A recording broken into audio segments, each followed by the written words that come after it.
Students, welcome to my YouTube channel Om educational. आज हम करेंगे मिशन कोर्सेज के अंतर्गत ब्रिज कोर्स जो कि चलाया जा रहा है नाइन्थ क्लास का इंग्लिश के सेकंड वीक का एक्टिविटी नंबर 1 से 4 तक। तो देखेंगे instructions. The world is going through covid pandemic. It is an infectious disease caused by coronavirus. See the poster below and answer the questions that follow. आप सभी जानते हैं बच्चों कि इस समय पर पूरा दुनिया जो है कोविड-19 की पेंडेमिक जो महामारी है उसके दौर से गुजर रहा है और ये एक वायरस से फैलने वाली बीमारी है जो कि कोरोना वायरस के द्वारा फैल रही है। अब आपको करना क्या है, जो आपके लिए टास्क है, एक्टिविटी है, वो ये है कि ये पोस्टर को देखना है ध्यान से। यहाँ पे एक पोस्टर दिया हुआ है और इसमें कुछ प्रिकॉशंस लिखे हुए हैं, उनके अकॉर्डिंग नीचे क्वेश्चंस के आंसर देने हैं।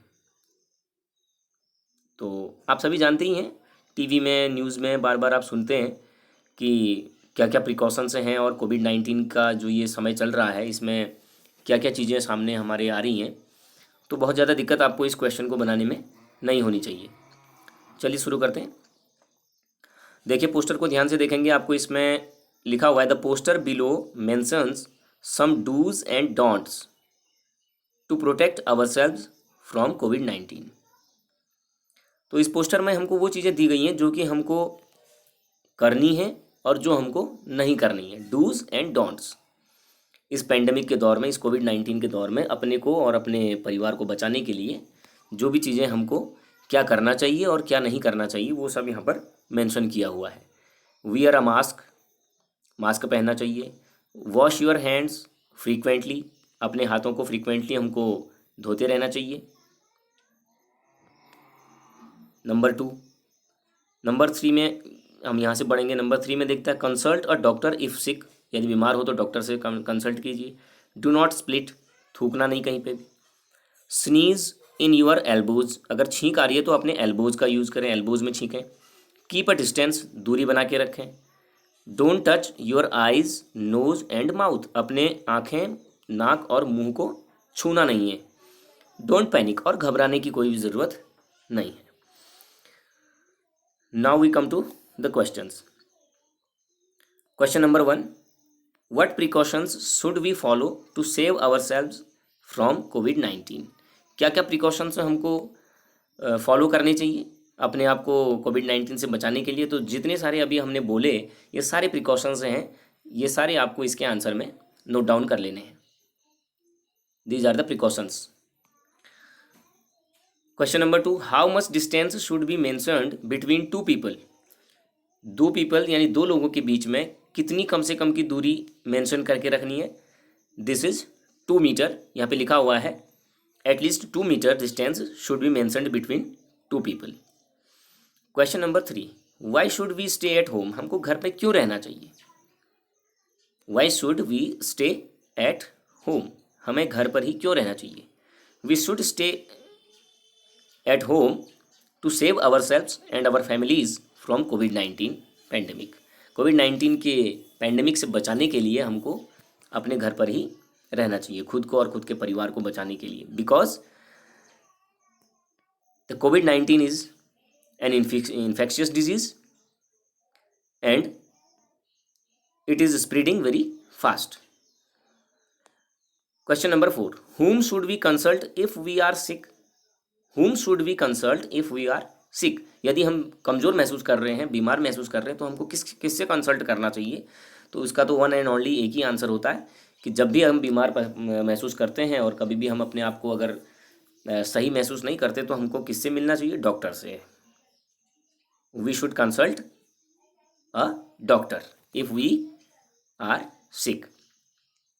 Question number 5, what is the synonym of panic. synonym means होता है same in meaning, यानी कि जिसका मीनिंग सेम हो, जिसको हम हिंदी में बोलते हैं पर्यायवाची, समानार्थी, वही चीज़ इंग्लिश में बोली जाती है सिनोनिम। तो पैनिक का सिनोनिम इन चारों में से कौन सा होगा। देखिए पीसफुल दे रखा है नंबर ए में। पीसफुल मीन्स होता है जो शांति प्रिय हो। Scared, relaxed, lazy, lazy means आलसी, रिलैक्स्ड मीन्स जो बिल्कुल आराम से रह रहा है वो, तो इसका मीनिंग होगा, इसका जो सिनोनिम है, पैनिक मीन्स होता है घबराना, हड़बड़ी करना, वो होता है स्कैर्ड, यानी कि डरना, घबराना, स्कैर्ड, यानी कि बी वाला इसका आंसर होगा। आई होप कि फर्स्ट एक्टिविटी आपको समझ में आ गई होगी। Okay, let's start second activity. Activity number 2, instructions देख लेंगे। Read the following passage carefully and answer the questions that follow. इस पैसेज को केयरफुली पढ़ना है और उसके बाद जो भी आंसर्स, जो भी क्वेश्चंस इसके दिए जा रहे हैं नीचे, उनके आंसर्स आपको देने हैं। सिंपल सा है, ऐसा आप बहुत बार कर भी चुके हैं, तो इसको एक बार देख लेंगे कि क्या इस पैसेज में हमको दिया हुआ है। We celebrate our Independence Day on 15 August every year. This year we decorated our school beautifully a day before the celebration. All the students stood in rows in the ground. The principal hoisted the tricolor. The flag song was sung, then followed the national anthem. The principal made a short speech on how we won freedom. He remembered the great leaders who sacrificed their lives for the sake of freedom. Then a cultural program was organized. We returned home at 2 p.m. With laddoos in our mouth. तो एक ये आपको समझ में आ गया होगा किस topic पे हमको ये पैसेज दिया हुआ है। ये है हमारे इंडिपेंडेंस डे को हम कैसे सेलिब्रेट करते हैं अपने स्कूल्स में, उसके ऊपर ये टॉपिक पे दिया गया है पैसेज। तो ये मोस्टली आप सभी लोग अपने अपने स्कूलों में मनाते आए हैं, तो इसके बारे में आप क्वेश्चन आंसर्स को आराम से लिख सकते हैं जो भी इसमें क्वेश्चंस दिए हुए हैं। First question, when is the independence day celebrated? The independence day is celebrated on 15 August every year. What did we do a day before Independence Day this year? This year we decorated our school beautifully a day before the celebration. बिल्कुल साफ साफ लिखा हुआ, second line जो इसकी second sentence है passage का, वही इसके आंसर में आपको लिख लेना है। Where did all the students stand? सारे बच्चे कहाँ खड़े होते हैं? All the students stood in rows in the ground. Number 4, who hosted the tricolour? Tricolour यानी कि तिरंगा किसने फहराया? तिरंगा किसने फहराया? The principal hosted the tricolour, principal sir ने फहराया। Number 5, which song was sung before the national anthem? Which song was sung before the national anthem? National anthem मतलब होता है राष्ट्रगान, जो जन गण मन हमारा राष्ट्रगान होता है उसे नेशनल एंथम बोलते हैं। तो उससे पहले बिफोर द नेशनल एंथम कौन सा गाना गाया गया? The flag song was sung before the national anthem. तो इसका आंसर ये लिखेंगे। Question number 6, who remembered the great leaders on this occasion? किसने हमारे ग्रेट लीडर्स को याद किया इस अवसर पे? तो the principal remembered the great leaders who sacrificed their lives for the sake of freedom on this occasion. The principal लिखेंगे, the principal remembered the great leaders on this occasion. Question number 7, which programme was organised at last? Last में कौन सा programme organise किया गया? वो था cultural programme, according to the passage. A cultural programme was organised at last. तो question का answer लिखते समय आपको ये नहीं लिखना कि बिल्कुल डिटो वहाँ से आप कॉपी पेस्ट कर दें, बिल्कुल अपने कॉपी में लिख दें, पैराग्राफ से सेंटेंस निकाल करके बिल्कुल लिख दे रहे वैसा ही, ये चीज़ नहीं करनी है। बस थोड़ा समझना है कि उसमें से कौन सी चीज़ हमको हटानी है, क्या उसमें नया कुछ जोड़ना है। क्वेश्चन का आंसर का आपको 90% पार्ट तो मिल जाएगा, लेकिन आपको पूरा उसको कॉपी नहीं करना है। कई आंसर्स ऐसे होंगे कुछ क्वेश्चंस के जिनमें पूरा का पूरा कॉपी पेस्ट उसको नहीं करना है, बल्कि थोड़ा बहुत उसमें अपने अकॉर्डिंग, अपने हिसाब से आंसर बनाने के लिए थोड़ा एडिटिंग उसमें आपको करनी पड़ेगी। जैसे कि पैराग्राफ में इसी 7th वाले क्वेश्चन का आंसर अगर देखेंगे तो आपको लगेगा कि इसका आंसर है then a cultural programme was organised. तो आप क्या करते हैं, अमूमन बच्चे कि देन से पूरा लिख लेते हैं ऑर्गेनाइज्ड तक। तो ये जो क्वेश्चन पूछा गया है उसका सही आंसर नहीं है। Which programme was organised at last, तुमसे सिर्फ ये पूछा कि एट लास्ट, लास्ट में कौन सा प्रोग्राम अटेंड या ऑर्गेनाइज्ड किया गया, तो उसका आंसर होगा a cultural programme was organised at last. Then को यहाँ पर नहीं लिखेंगे और ऑर्गेनाइज्ड के बाद एट लास्ट जो क्वेश्चन में आया है वो वर्ड भी लिखना आपको पड़ेगा। तो इस तरह से थोड़ा क्वेश्चन के आंसर बनाने की कोशिश करेंगे। Now final 8th question, when did we return home? We returned home at 2 p.m. With laddoos in our mouth. ये आपको पूरा, अगर पूरा का पूरा सेंटेंस ही लिख लेंगे तो इसके आंसर में इसको पूरा का पूरा सही माना जाएगा। ये आपका कहीं भी इसमें अपने मन से कुछ करने की ज़रूरत नहीं है। तो कुछ क्वेश्चंस ऐसे होते हैं जिनमें आपको थोड़ा बहुत अपने मन से कुछ करना पड़ता है, और कुछ ऐसे होते हैं जिनका आंसर आपको पूरा का पूरा पैराग्राफ से, पैसेज से डिट्टो किसी भी लाइन को उतार के मिल जाएगा। तो ये बात थोड़ा सा समझने वाली है। चलिए बढ़ते हैं एक्टिविटी 3। थर्ड एक्टिविटी क्या कहती है, देखें। Activity number 3, punctuation marks. Punctuation marks क्या होते हैं, जो भी हमारे कोई भी हम सेंटेंस बोलते हैं तो उस सेंटेंस का एक कोई ना कोई एक फीलिंग रहती है, कोई ना कोई उसमें एक भाव रहता है कि किस तरह से बोला जा रहा है सेंटेंस। यदि सिंपल सेंटेंस है तो उसके पीछे फुल स्टॉप रहता है, सेंटेंस में कहीं पर बीच में कॉमाज लगते हैं, कहीं पर एपस्ट्रॉफी लगता है। तो अलग अलग प्रकार के पंक्चुएशन मार्क्स होते हैं, उनके बारे में आपको बता रखा है। Look at the following sentences carefully. अब इसमें एग्जाम्पल्स दिए हुए हैं, इनको आप थोड़ा ध्यानपूर्वक देखेंगे। Number 1, full stop. Full stop का ब्रैकेट के अंदर कैसा उसका मार्क होता है वो भी दे रखा है, एक पॉइंट होता है, आप जानती हैं, डॉट होता है। The schools are closed because of corona pandemic. तो ये एक सेंटेंस है, एक सिंपल सा सेंटेंस है, इसके पीछे लास्ट में हमने क्या लगा दिया, फुल स्टॉप लगा दिया, पैंडेमिक के बाद एक पॉइंट, एक डॉट लगा दिया। Number 2, question mark. आप सभी जानते हैं जब कोई क्वेश्चन पूछा जाता है तो उसके पीछे क्वेश्चन मार्क होता है। Number 3, exclamation mark. जब कोई बात बड़े आश्चर्य से चकित होकर के सरप्राइज के साथ बोली जाती है या वंडरफुली बोली जाती है तो वहाँ पर एक एक्सक्लेमेशन मार्क लगाया जाता है। व्हाट अ ब्यूटीफुल सीन, मतलब बहुत ही एक आश्चर्य के साथ, एक एक्सक्लेमेशन के साथ बात को बोला जा रहा है, इसलिए वहाँ पर एक्सक्लेमेशन मार्क लगेगा। ये एक्सक्लेमेशन मार्क कैसा होता है, उल्टा आई जैसा, पीछे से देख लीजिए, सीन के पीछे, थर्ड वाले ये एग्जाम्पल में लिया हुआ है। कोटेशन मार्क नंबर 4 में है, कोटेशन मार्क। ये जब किसी की कही हुई बात को हम डिट्टो उसी के शब्दों में लिखते हैं तो उसको कोटेशन में रखा जाता है, यानी कि डबल कॉमाज ऊपर से लगते हैं। देखिए, ही सेड, उसके बाद नीचे एक कॉमा लगा हुआ है, फिर डबल इन्वर्टेड कॉमाज शुरू हो गए, इन्वर्टेड कॉमाज भी इनको बोला जाता है। I am a student, I am a student, और आई एम अ स्टूडेंट जो है ये उसने कहा है अपने लिए, तो ये उसकी कही हुई बात है, ये उसी के शब्द हैं, तो डायरेक्ट नरेशन में है, इसलिए इसको उसकी कही हुई बात को डिट्टो किस में रख दिया है, इन्वर्टेड कॉमाज में, जिसको कोटेशन मार्क कहते हैं। 5th नंबर पर है एपस्ट्रॉफी, यानी कि एपस्ट्रॉफी एस, जब किसी का, इसका, उसका, इस टाइप से जब कोई भाव बनता है तो वहाँ पर उस पर्सन के पीछे से ऊपर से एक कॉमा लगा के एस लगा दिया, जैसे राम्स, इसको बोलते हैं राम्स, राम के ऊपर से थोड़ा सा एक कॉमा लगा के फिर एस लिख दिया। Ram's father is a famous doctor, Ram के पिताजी एक फेमस डॉक्टर हैं। तो इसका मीनिंग ये होता है राम के, राम का, या का के की का मीनिंग जहाँ बनता है किसी प्रॉपर नाउन के बाद तो वहाँ पर इसको लगा दिया जाता है, यानी कि किसी के नाम के पीछे से यह अमूमन लगता है। और कॉमा तो आप सभी जानते ही हैं। I have a book, a pencil and a pen. यहाँ पर 3 चीज़ें हैं, यानी वो बोल रहा है बंदा कि मेरे पास 3 चीज़ें हैं। I have a book, a pencil and a pen, मेरे पास एक पेंसिल, एक बुक और एक पेन है। तो बुक और पेंसिल, इनमें और जो होता है एंड जो होगा उसको हम एक ही जगह पर लगाएंगे, हम बार बार एंड एंड नहीं बोलेंगे। हम ये नहीं बोल सकते कि I have a book and a pencil and a pen, ऐसा ना बोल करके हम उसको एंड को केवल एक ही जगह लास्ट के 2 चीज़ों के पीछे लगाएंगे और शुरू की 2 चीज़ों के बीच में हम कॉमा लगा देंगे। या शुरू में अगर 4-5 चीज़ें भी होंगी तो उनके बीच में कॉमा कॉमा ही आएगा, और लास्ट की 2 चीज़ें जो हैं उनके बीच में एंड को यूज़ करेंगे। तो मैं समझता हूँ आपको ये समझ में आ गया होगा, और आप इसके आगे जो इसका क्वेश्चन आंसर्स है उसको आप बना लेंगे। Now punctuate the following sentences using the appropriate punctuation mark. अब जहाँ पर जो भी एप्रोप्रिएट पंक्चुएशन मार्क जहाँ पर जो भी लगना है उसको लगाते हुए आपने इसको कंप्लीट करना है, इन सेंटेंसेज को पंक्चुएट करना है।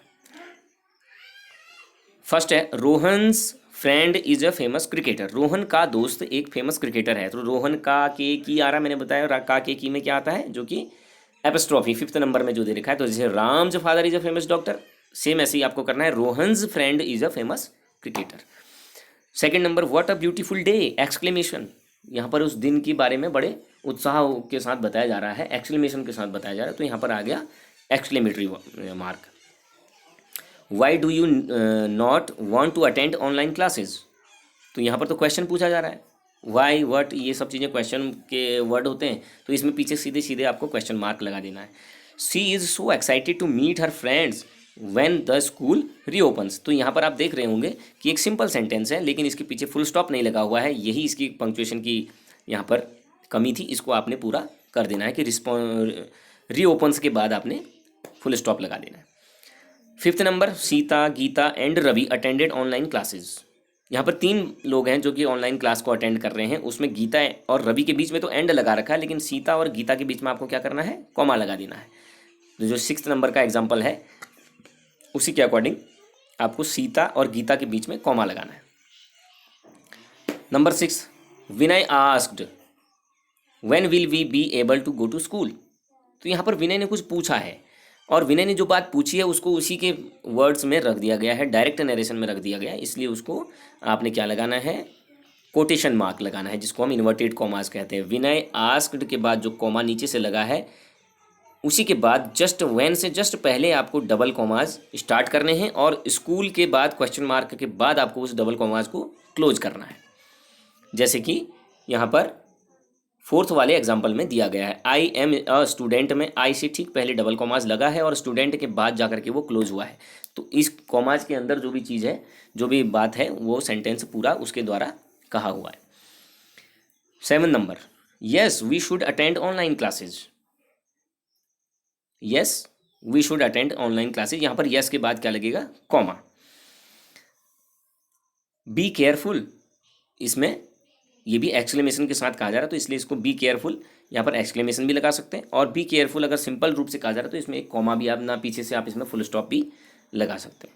He said I will leave you now, और ये भी कोटेशन मार्क है क्योंकि डायरेक्ट नरेशन में है। ही सेड कॉमा, उसके बाद आई के पहले डबल कॉमाज ऊपर से शुरू होंगे और नाउ के बाद डबल कॉमाज क्लोज हो जाएंगे।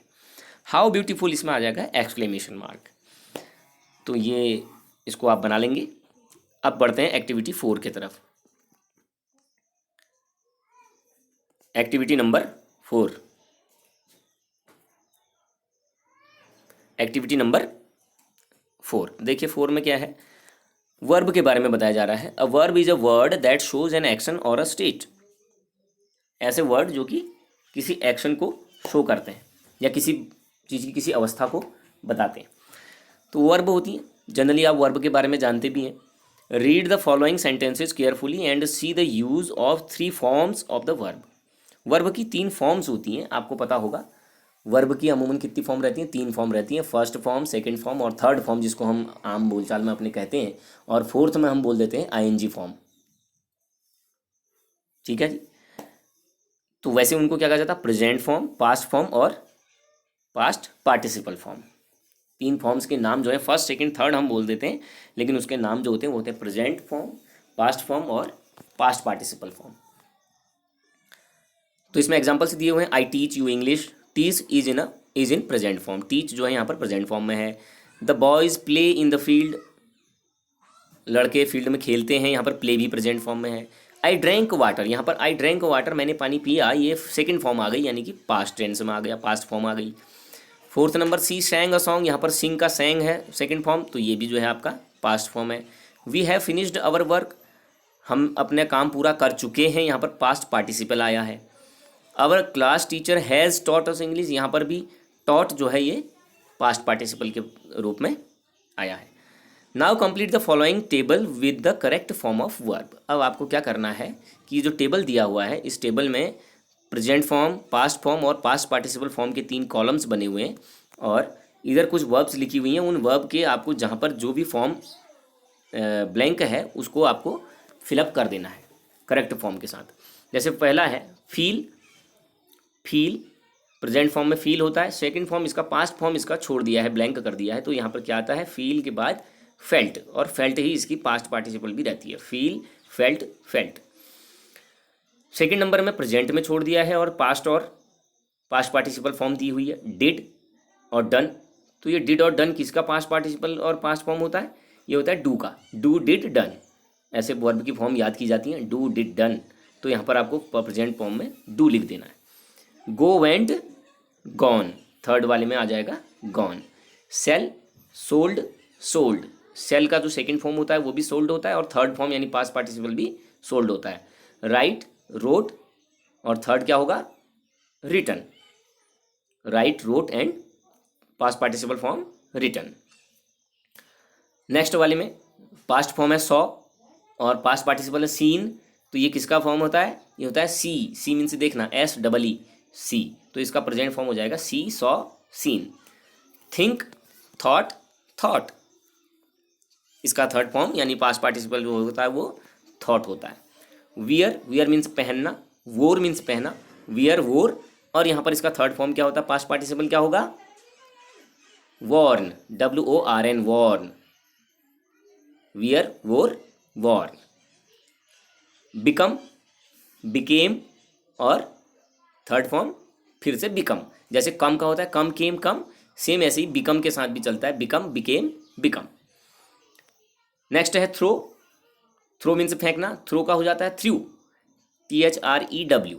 ओ के जगह बीच में ई अगर आ जाएगा तो वो सेकंड फॉर्म, पास्ट फॉर्म बन जाएगी। बाकी थर्ड फॉर्म इसका हो जाता है थ्रोन, थ्रो, थ्रू, थ्रोन। तो आई होप कि आपको समझ में आया होगा ठीक से। एक्टिविटी नंबर 4 तक आप सभी कर लेंगे और एक्टिविटी 5 से फिर आगे मैं आपके बीच में नया वीडियो लेकर के आऊँगा। तब तक के लिए टेक केयर, थैंक्स।